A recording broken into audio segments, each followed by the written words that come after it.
তা আজ থেকে প্রায় 60 বছর আগে দেওঘরে আমরা যারা ঠাকুর যাই, ঠাকুর বাংলা থেকে আহ, আচার্য ভবন আচার্য বাড়ি যেতে ডান দিকে একটা ঘেরাও জায়গা আছে, তার পাশে অনেক পাখি থেকে চিড়িয়াখানা। এই ঘেরাওটা কিছুদিন হয়েছে, সেখানে একটা পুকুরের মতো আছে, সেখানে আজকের দিনে উম, প্রায় 60 বছর আগে 65 সালে ঠাকুর সেখানে স্নান করেছিলেন। এবং সেই থেকে দিনটা সৎসঙ্গ জগতে স্নান উৎসব হিসেবে পরিচালিত হয়। এটা হচ্ছে, যদিও সেই পুকুরটা পূজনীয় কাজল দাকে আহ সাঁতার শেখানোর উপলক্ষে তৈরি হয়েছিল যতদূর আমরা জানি। সেদিন ঠাকুর সেখানে স্নান করেছিলেন এবং কাজল দাকে সাঁতার শেখানো হয়েছিল। পূজ্যবাদ পরম পূজ্যবাদ শ্রী বর্দা শিখিয়েছিলেন। কিন্তু এর একটা অন্তর্নিহিত কারণ আছে, আমরা যদি একটু গভীরভাবে চিন্তা করি। এটা হচ্ছে বাহ্যিক রূপ। ত্রেতা যুগে শ্রী রামচন্দ্র যখন এসেছিলেন অযোধ্যায়, গঙ্গায় তার অনেক স্মৃতি। গঙ্গা তাকে তার শ্রীরামচন্দ্রের চরণ যুগল ধুয়ে দেওয়ার সুযোগ পেয়েছিলেন। তারপরে দাপর যুগে যমুনার তীরে শ্রী পুরুষোত্তম শ্রীকৃষ্ণ যখন আসলেন, সেই যমুনায় তার অনেক লীলা, সেই যমুনায় তিনি অনেক লীলা করেছেন। কিন্তু সেই গঙ্গা এবং যমুনার যখন আরেকটি শাখা ইতিহাসে, ধর্মের জগতের ইতিহাসে সে অবহেলিত থেকে গেল, তার হলো যখন এই কলি ঠাকুর আসলেন, তার কথা ব্যক্ত করলেন, আমার কি গতি হবে না? তখন শ্রী ঠাকুর তাকে কথা দিয়েছিলেন যে হ্যাঁ, পদ্মা তোমার কথা আমি রাখবো।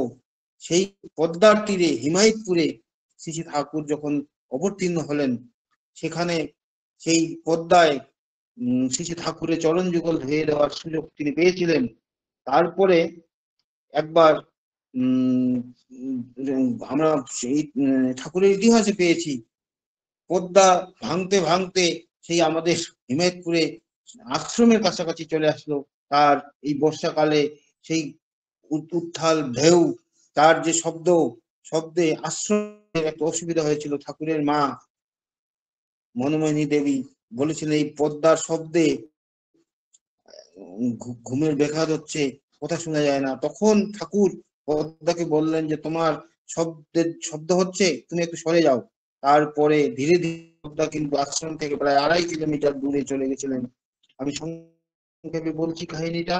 তারপরে ঠাকুর যখন মনস্থির করলেন যে তার আগে দেশভাগ নিয়ে কথা হচ্ছিল, ঠাকুর সমস্ত নেতা ভারতবর্ষের তৎকালীন যে নেতা, রাষ্ট্র যারা পরিচালনা করে, তাদেরকে অনুনয় বিনয় করে বলেছিলেন 10 কোটি দীক্ষার ব্যবস্থা করো, না হলে দেশ ভাগ রক্ষা করা যাবে না, দেশকে রক্ষা করা যাবে না। তখন সেই আমরা মহাভারতের যুগে যেমন দেখেছি, শ্রীকৃষ্ণ আসলেন, তার সমকক্ষ অনেক সেই দ্রোণাচার্য, তারপরে পিতামহ ভীষ্ম, এক একজন কিন্তু তখন জ্ঞানী গুণী ছিলেন। তারা শ্রীকৃষ্ণকে অতি একজন বুদ্ধিমান, একজন জ্ঞানী লোক ভাবতেন, কিন্তু তাকে পুরুষোত্তম মেনে নিতে তারা পারতেন না, যেহেতু তারা সমসাময়িক ছিলেন।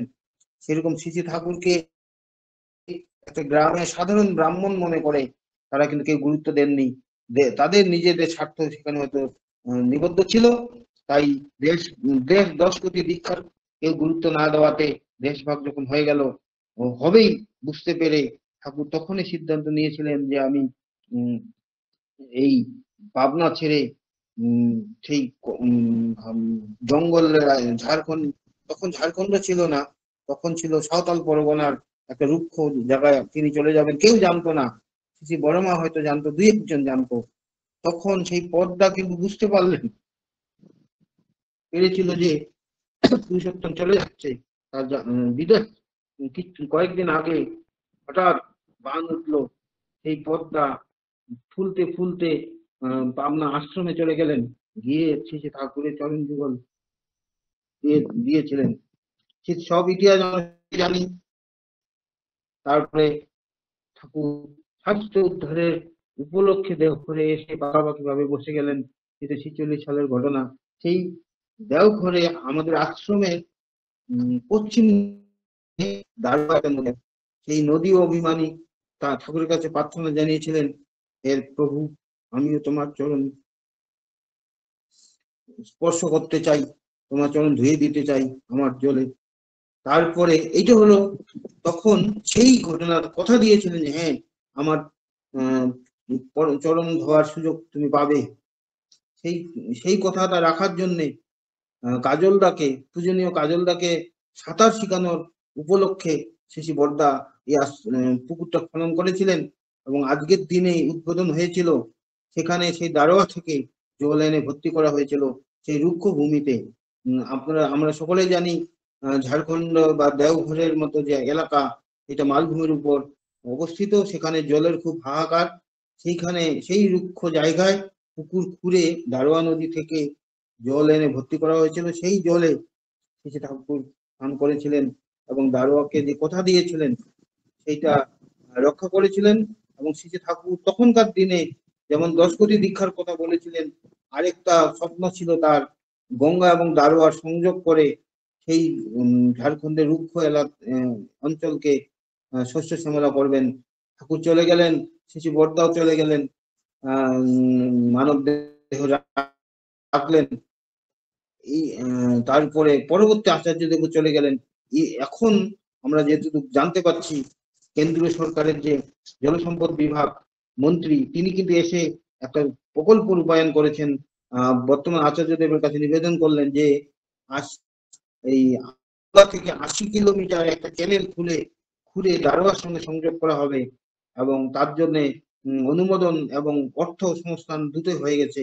শ্রী ঠাকুর এই যখন এটা রূপায়িত হবে, করে আরেকটা ইচ্ছা পূরণ হবে। আজকে সেই ঠাকুর যে পদ্মাকে কথা দিয়েছিলেন, দারোয়াকে কথা দিয়েছিলেন, তার কথা রক্ষার জন্যই পরোক্ষভাবে এই লীলাটি ঠাকুরকে করতে হলো।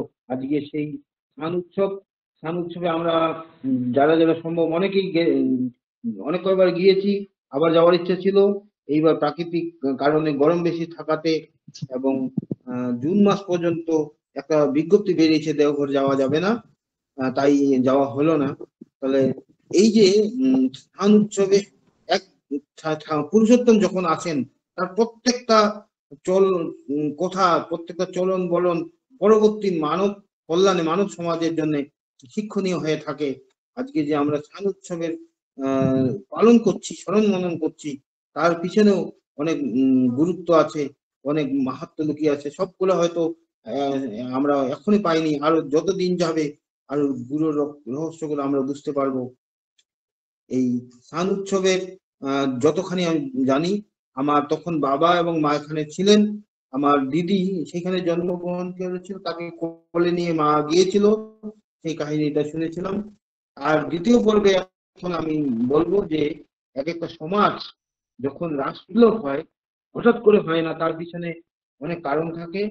তা আমরা যারা শিক্ষকতা করি, আমি একজন, আমার বাবাও শিক্ষক ছিলেন, আমি শিক্ষকতা করছি এখনো, যে অন্যান্য শিক্ষক স্কুলে কলেজে যে শিক্ষা দেয় আমাদের সাধারণত বলা হয় যে ছাত্ররা যাতে ভালোভাবে রেজাল্ট করে, তাদের সিলেবাস পূর্ণ করতে হবে, নিষ্ঠা সহ টাইম মতো স্কুলে যেতে হবে, চলে আসতে হবে, এটাই আমাদের ডিউটি। খাতা দেখতে হবে, পরীক্ষা নিতে হবে। কিন্তু আমরা যারা সৎসঙ্গ ঠাকুরের সঙ্গে যুক্ত, আমার ছাত্রদের কিন্তু কেবলমাত্র বিদ্যা, পুঁথিগত বিদ্যা বা আমাদের সিলেবাসের শিক্ষাই দেই না, তাদের সঙ্গে একাত্ম হয়ে জীবনী দেই। আমার প্রথম আমরা উত্তর কামতাপুরী আন্দোলন করেছিলাম, সেটা সরকারি খাতায় হয়তো উগ্রপন্থী হিসাবে, উগ্রপন্থী কার্যকলাপ হিসাবে চিহ্নিত, কিন্তু আমরা যারা করেছিলাম, আমরা স্বাধীনতা সংগ্রামী হিসাবে জানতাম। আমার এক ছাত্র, সে ভুটানের জঙ্গলে ট্রেনিং নিয়েছিল, তাকে ঠাকুরের পথে এনেছিলাম এবং ঠাকুরের দীক্ষা নিয়েছিল। অনেকদিন তার সঙ্গে যোগাযোগ নেই। কিছুদিন আগে আমাকে সে এখন একটা কলেজে অধ্যাপনা করে আমাকে জানিয়েছিল, ভুটান বর্ডার আপনার সকলেই জানেন, ফুলছিলিং ভুটান, তার যে ইমিডিয়েট নিচে যে অংশ সেটা হচ্ছে জয়গা, আলিপুরদুয়ার জেলার।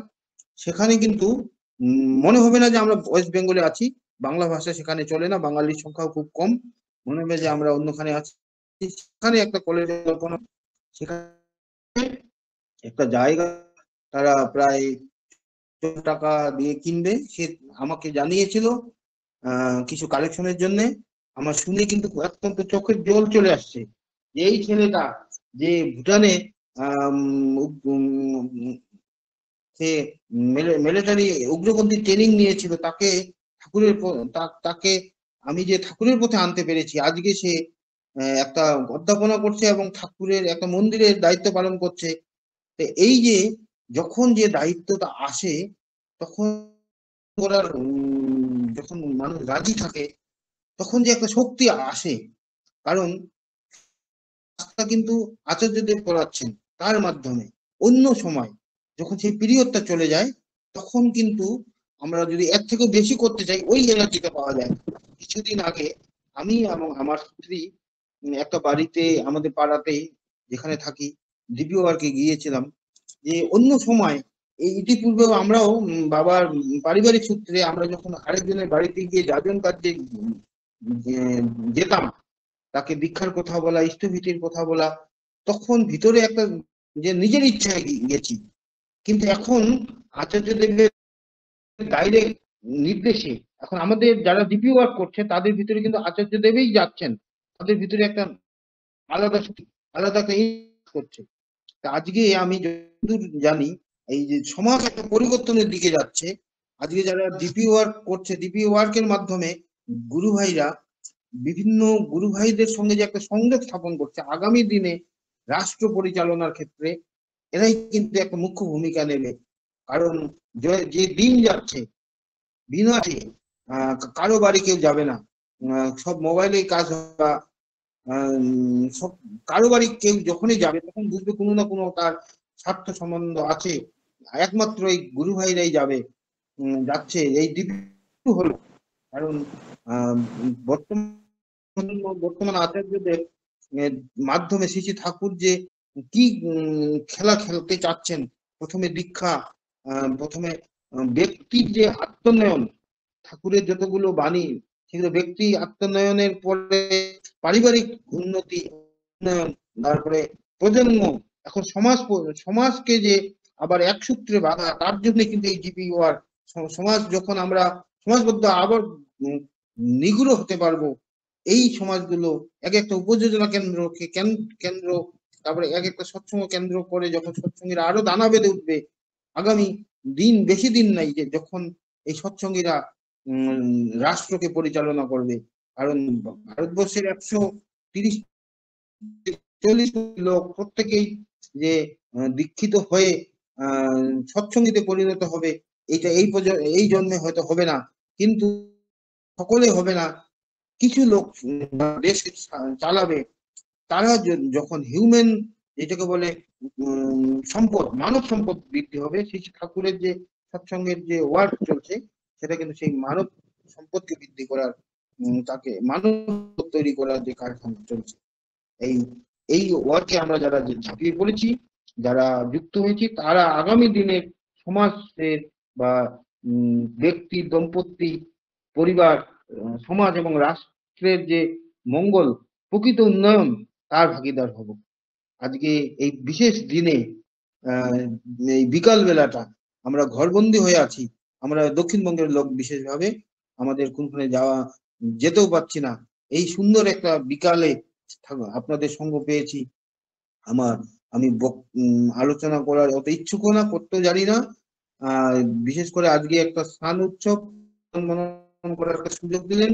আমি শ্রদ্ধেয় বিশ্বজিৎ বেরা দাদার সর্বাঙ্গীন মঙ্গল প্রার্থনা করি, তিনি সকলের এই মঙ্গল প্রার্থনা করছেন। আমিও এতক্ষণ ধরে বিশ্বজিৎ দাদা যে সকলের মঙ্গল প্রার্থনা করলেন, আমিও তার সপরিবারের সর্বাঙ্গীন মঙ্গল প্রার্থনা করে উপস্থিত দাদা ও মায়েদের সার্বিক মঙ্গল প্রার্থনা করে আমার ক্ষুদ্র আলোচনা এখানে সীমায়িত করলাম। জয় গুরু।